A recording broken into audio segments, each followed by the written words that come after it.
Petunjuknya adalah energi api ataupun gairah ataupun semangat ataupun desire yang membuat kita itu kreatif, termotivasi dalam segala hal, terutama dalam kehidupan sehari-hari kita ini. Contohnya paling gampang itu anak. Kita kalau nggak punya gairah, nggak punya keinginan untuk menciptakan sesuatu yang baru ataupun jadi seorang kreator, seorang pencipta, kita nggak bakalan nih berpikiran untuk punya anak, keinginan punya anak. Pasti apa? Pasti udah kalah dengan yang namanya anak membawa ribet, anak membawa masalah, anak begini-begini dan begitu-begitu. Ini contoh kalau kita itu gak punya energi api, semangat, ataupun kita itu bisa jadi seorang kreator ataupun seorang pencipta. Kenapa? Karena itu kelemahan batin kita. Karena apa? Karena di dalam diri kita ini ada energi banyak macamnya. Ada energi api, air, tanah, udara, yang segala sesuatu itu punya kekuatan. Energi api itu juga pemberian Tuhan. Jadi ketika kita udah punya energi api, kita punya semangat hidup, kita punya gairah, kita ini gak bakalan takut nih dengan masa depan yang seperti apapun. Mau susah kayak, mau miskin kayak, mau apapun. Yang penting kita menciptain dulu nih. Paling gampang menikah. Biasanya kita bujang nih hidup sendiri, ngapain sendiri enak. Tapi ketika kita punya keinginan pengen jadi seorang kreator, pengen jadi seorang pencipta dengan menciptakan keluarga. Kalau saya perempuan ya jadi istri, ketemu laki-laki jadi suami istri, nanti menciptakan anak-anak mungil nih, duplikat kita yang kecil-kecil imut-imut itu. Ini dari kita seorang kreator atau seorang pencipta yang dianugerahi Tuhan energi api. Demi anak-anak nih, kita nggak bakalan takut menghadapi dunia ini. Mau dunia kiamat, mau dunia jungkir jempalik, kita nggak takut. Karena apa? Karena kita punya Tuhan. Karena kita seorang pencipta, kita seorang kreator. Demi anak-anak kita akan melakukan segala hal. Tapi kalau kita udah nggak punya gairah, kita nggak punya semangat hidup, kita nggak punya kreativitas, nggak punya ide, kita udah takut duluan nih. Nanti punya anak bikin ribet bla bla bla. Banyak sekali orang-orang zaman sekarang yang seperti itu. Kenapa? Karena dia cerdas saja, tapi dia nggak punya spiritual ataupun kekuatan dari Tuhan.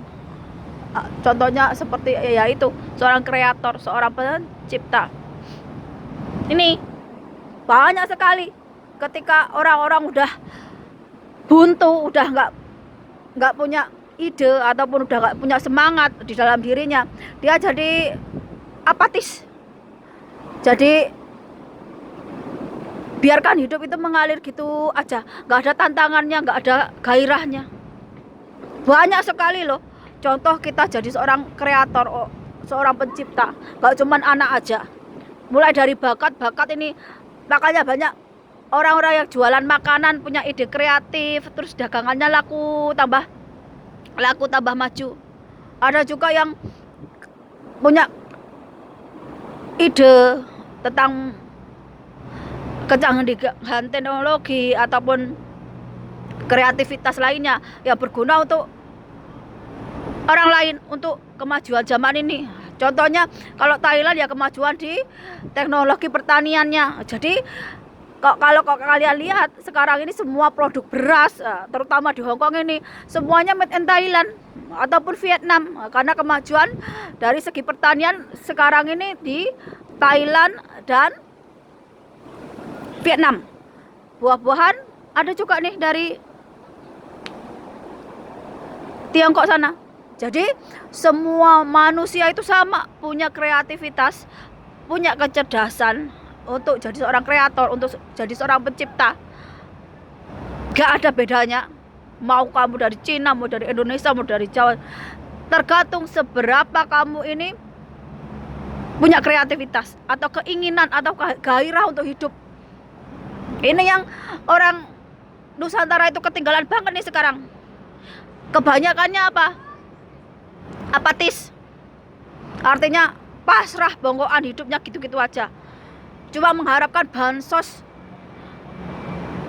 cuma mengharapkan yang gratis-gratis, nggak mau mengolah dirinya, nggak mau mengolah batinnya agar dia itu jadi seorang yang kreatif, seorang kreator, seorang pencipta.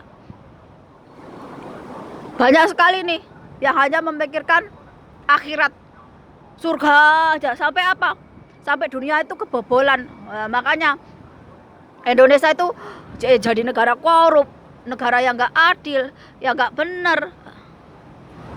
Sekarang ditambah pendidikan yang buruk, kesehatan yang buruk. Karena apa? Karena banyak sekali orang-orang yang di Indonesia ini udah nggak ngerti nih esensi Tuhan seperti apa, esensi dari alam semesta ini apa, keseimbangan hidup itu apa.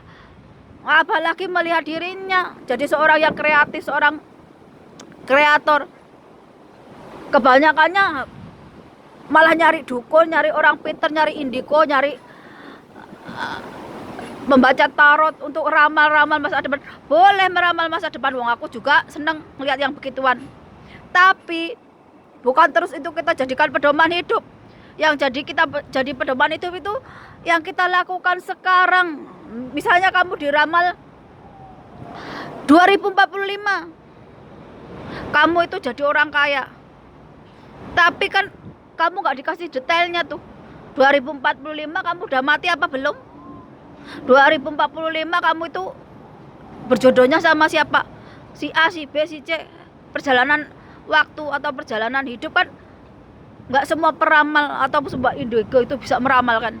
Uang meramal dirinya aja belum tentu bisa. Itu kenapa kita itu dibentengi dengan agama apapun, agar apa? Agar kita ini punya kualitas diri, punya kemampuan diri, gak tergantung orang lain. Kita punya pendirian nih. Aku kasih contoh lagi, Raden Wijaya itu gak bakalan kehilangan orang-orang yang berkorban untuknya, yang ikut mendirikan Majapahit, kalau dia nggak terpengaruh omongan orang, kalau dia punya pendirian, kalau dia punya kecerdasan sendiri. Ini kalau saya tahu, saya ini sama. Saya ini tiap hari denger ini indigo mana aja, ngeramal apa aja. Apalagi yang aku sakti, aku Satrio Piningit, Imam Madi, Ratu Ade. Aku itu tahu semuanya. Channel-channel mana yang, tapi dari tahun ke tahun yang dibahas itu aja. Nggak mengikuti perubahan zaman itu.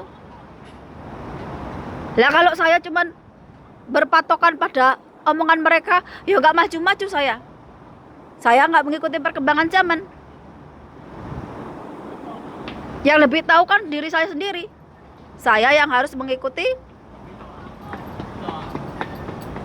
perkembangan zaman. Saya yang harus menentukan sendiri nih nasib saya seperti apa. Begitu. Nah, kalau saya mengikuti kehendak orang lain, pendapat orang lain, omongan orang lain, ya nggak maju-maju. Karena apa? Karena kita sendiri nih yang menentukan. Diri kita ini pancer. Diri kita ini sebagai penentu, bukan orang lain. Kalau kamu pengen sukses, kamu pengen hidup makmur, kamu pengen kejayaan, ya kamu sendiri yang melakukannya. Apalagi kalau para pemimpin atau yang udah dapat jabatan ke Gunung Tidar. Bagi orang Jawa, Gunung Tidar itu pakai paku tanah Jawa. Pakunya tanah Jawa itu antara omongan yang benar dengan kelakuan yang benar itu seimbang. Lah kalau omonganmu sama perbuatanmu nggak selaras, Ya otomatis gimana kamu mau hidup makmur, aman, damai, diberkati Tuhan kalau kamu jadi orang munafik? Yang artinya apa? Yang kamu ucapkan A, kelakuanmu B. Yang kamu ucapkan C, kelakuanmu D. Kamu ngomongnya baik, kelakuanmu kayak setan, kayak dajjal, kayak iblis. Ini yang gak mau belajar lagi tentang karma, hukum karma. Pokoknya kalau sekarang udah jadi kaya, udah jadi pemimpin, udah jadi pejabat, asal ngomong, asal jeplak, gak dipikir dulu, oh akibatnya nanti seperti apa. Nah karma ini kalau udah dateng, nggak bakalan karma ini milih, oh kamu anaknya presiden, oh kamu anaknya raja terus nggak dapat karma. Oh nggak begitu. Kamu mau anak presiden, kamu mau anak raja, kamu siapapun, kalau karma atas perbuatanmu datang, ya kamu kena juga. Wong itu hukum. Memang nggak terlihat karma itu, tapi kamu bisa merasakannya. Apalagi kayak Yusri nih. Jangan sampai kamu sudah jadi menteri, kamu terus bilang, oh tragedi 98 itu bukan tentang hak asasi manusia, karena bukan pelanggaran HAM yang berat. Jangan sampai ngomong kayak begitu. Kenapa? Kamu harus ingat, kamu punya istri, kamu juga punya anak-anak perempuan nih.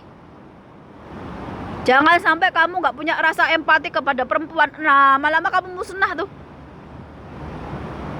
Karena apa? Karena perempuan itu melambangkan dari ibu bumi. Loh kalau satu daerah, satu tanah makmur, perempuannya itu ya hidup makmur, hidup terjamin dengan hukum, dengan pendidikan, dengan kesehatan dan lainnya. Kalau perempuan sudah hidupnya terjamin, terjaga, diayomi, dengan sendirinya tanah itu akan makmur. Melambangkan dari sama. Laki-laki kalau pengen hidupnya makmur, ya istrinya pasti dimakmurkan. Gak ada istilah perempuan hidupnya sengsara terus lakinya enak-enak, ya gak ada. Tapi kebanyakannya laki-laki zaman sekarang ini kalau udah makmur, udah hidup enak, lupa nih ketika susah itu sama siapa. Biasanya kalau udah gini nih kawin lagi. Nih, jangan nanti kamu dapat karmanya juga nyungsep. Kalau nggak sekarang tunggu. Entah kamu di waktu tua ataupun habis setahun 2 tahun, kau pasti akan merasakan akibat dari perbuatanmu. Nggak ada dimanapun ketika kamu menzalimi perempuan, apalagi perempuan yang tulus mencintai kamu, itu terus kamu hidupnya enak, itu enggak. Karmanya ada sendiri. Ini kenapa Indonesia mundur ke belakang? Karena kebanyakannya mengenal Tuhan itu hanya namanya, hanya slogannya, hanya nama Tuhan itu dipakai ketika sumpah jabatan, ketika mau bikin narik untuk donasi, untuk narik sedekah atau apapun. Ini yang hasilnya juga gitu-gitu aja. Ya beda kalau kamu mengenal Tuhan secara batin, secara rohani. Kamu beribadahnya dengan tubuhmu, dengan jiwamu, dengan ruhmu. Ya kamu akan mengenal esensi Tuhan. Enggak cuma tentang kasih sayang, tapi dengan keadilan, dengan kebenaran, dengan Tuhan yang maha pemaaf, Tuhan yang maha bijaksana ada di dalam diri kita ini.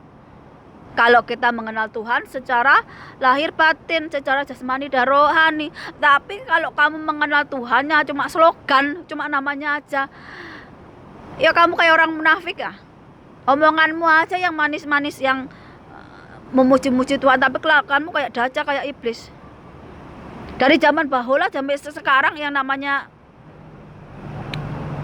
indigo ataupun penyihir ataupun peramal itu ada, tapi kesalahan dari pemimpin, terlalu percaya dengan yang seperti itu, sehingga lupa nih di kehidupan nyata apa aja yang harus dikerjain nih.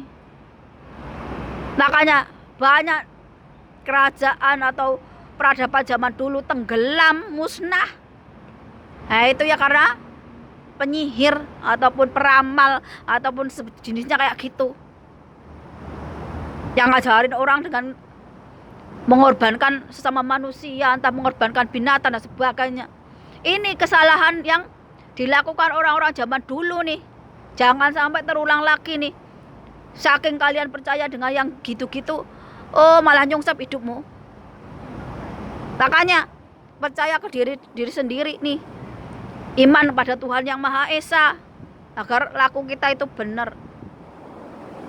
Kebanyakannya nih manusia wah ngabisin duit berjuta-juta, bermiliar-miliar hanya untuk peramal, hanya untuk seorang ya seperti itu.